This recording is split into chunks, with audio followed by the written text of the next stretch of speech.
been thinking a lot about this. Um, this song, the metaphorical song that I've been trying to write. Um, because really, it's not exactly in as much, not music. It's just sort of, as good. An epiphany is, it's just as good as music. All right, sorry. I I'm forgetting things all the time. So here we go.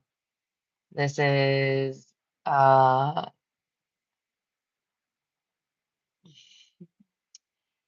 this is signs of an adolescent zeitgeist. All right, ready? Um One is things don't add up. Either people or, events um don't seem to be like on the same timeline. That would just be something that you were able to discern as however. Other thing is getting asked questions incessantly, but um not for communication, like just like one-sided, like the person asking the question is getting paid with information. That's a second sign, not necessarily in this order. Um, a third sign, which is the least obvious, is actually being busy with something. Maybe that doesn't uh seem to go along the lines of, flowing. Um, but actually having some constructive, productive um, occupation or hobby. I think that's a sign of a zeitgeist. And last sign of zeitgeist is that I've come up with. I think there's probably another one, but I have this is four. This makes four. Um, which is not having um, genuine participation, although being consulted for genuine interest. So you get to be advocate or fan or, ambassador, spokesperson, metaphorically, like in in the in the moment. But if you were offered to participate, you would have a hard time. Um, well, it's to say that you would say no because of some,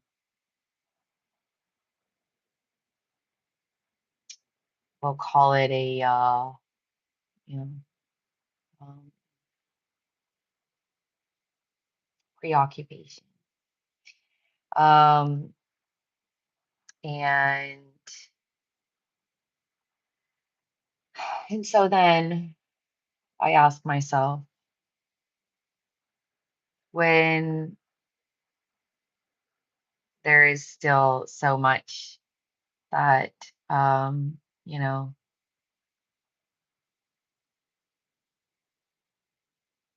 could be not available, you know? It's like being, I don't know, like bowling with bumpers up, you know? But anyways, I ask myself, what is more valuable for culture, for society, for welfare, what I have right now or what I wish it were, you know, because just because I have what maybe is supposed to be, you know, um, doesn't really add that much value. Um, Surprisingly, you know, it's the areas where I'm able to, you know, actually be heard or recognized for, you know, needing some change or needing some, you know, something maintenance or something. And that's what's actually the most constructive is not my being content, not my apathy, but rather my discontent. And so I'll just leave it with that. I am really having quite a difficult time. And it's not just because things aren't what they appear to be, or objects in mirror are closer than they appear. Um, it's not just that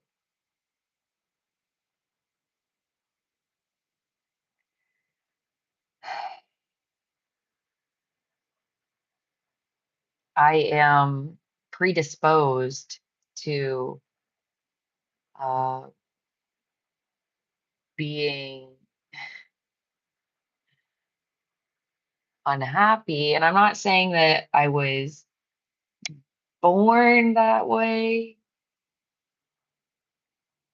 but for as long as I can remember as a person, like as a person, you know, I have been unhappy about something. And so I have this proclivity for, you know, being uneasy or, you know, not at rest.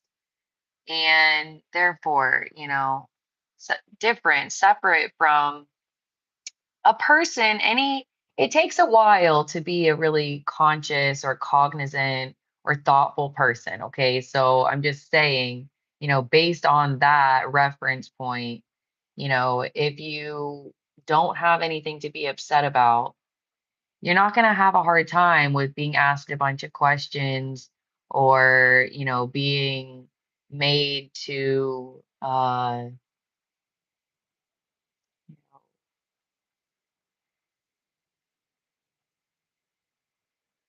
change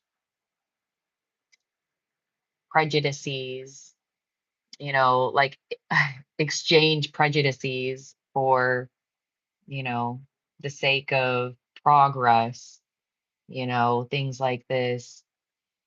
You know, it's like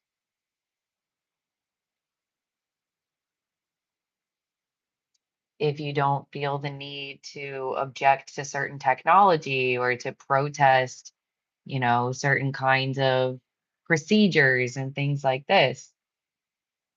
You know, if you're not somebody who has a problem outright, you're likely just never gonna, you know. It's the people who have problems that continue having problems, you know, and it's like I'm just gonna tell you, like, for as much as I try to be passive or like congenial, no, I don't like being treated like certain things. And moreover, I do deeply, you know,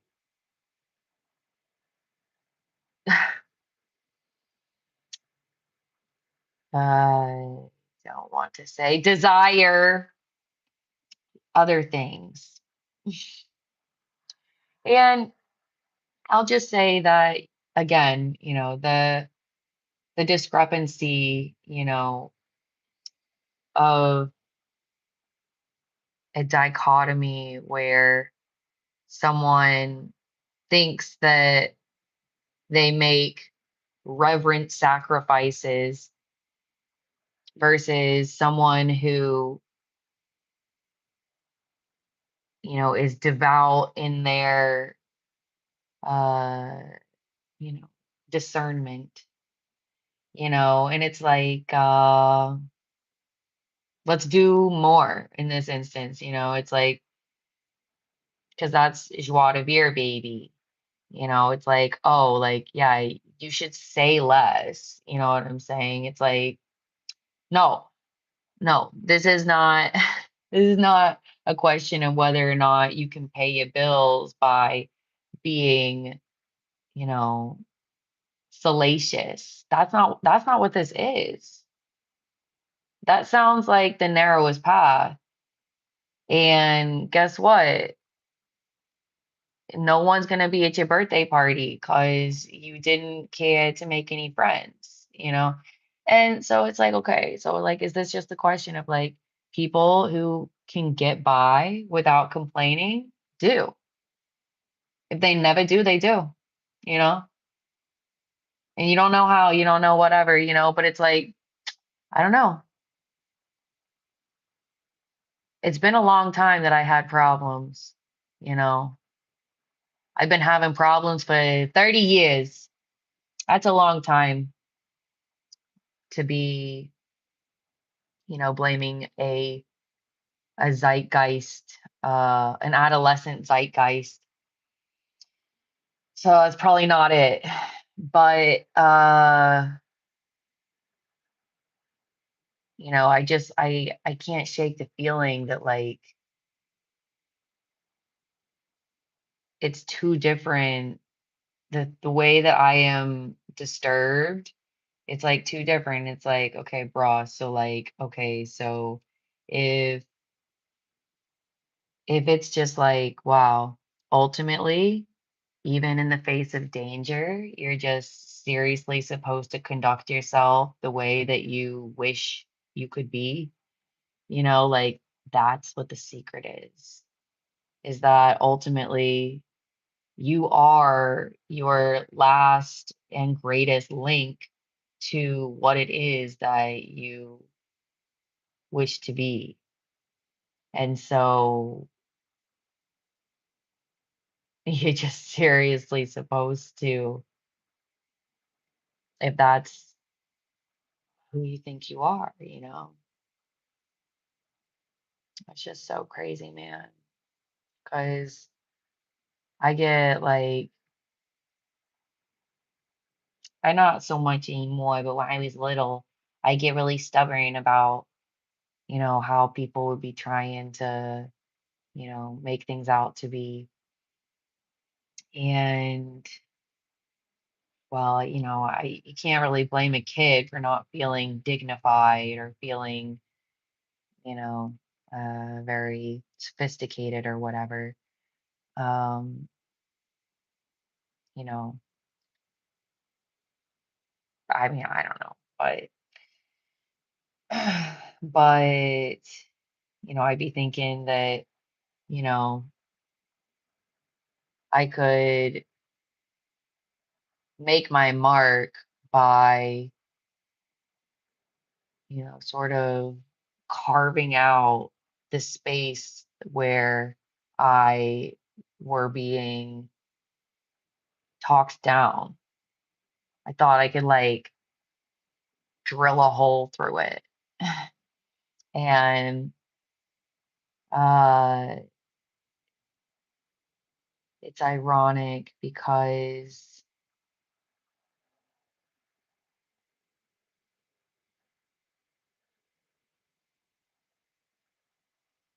people who have problems always have problems. So there wasn't really a way for me to win.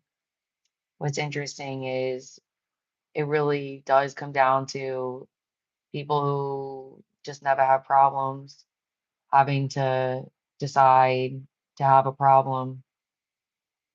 And it seems like, you could go your whole life without never having problems. But ultimately,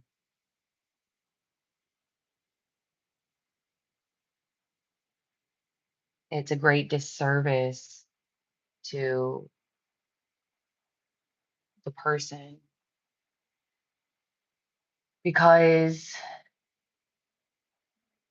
and this took me a little while too, is that, in rejecting things, you are able to bring yourself closer to what you desire. And you don't really get taught that, people run around like, putting things down and shutting things down or like acting bullish or like, corralling things in a certain way, but they never really tell you, it's say no to drugs or like, here's your abstinence card, but they don't tell you, you know,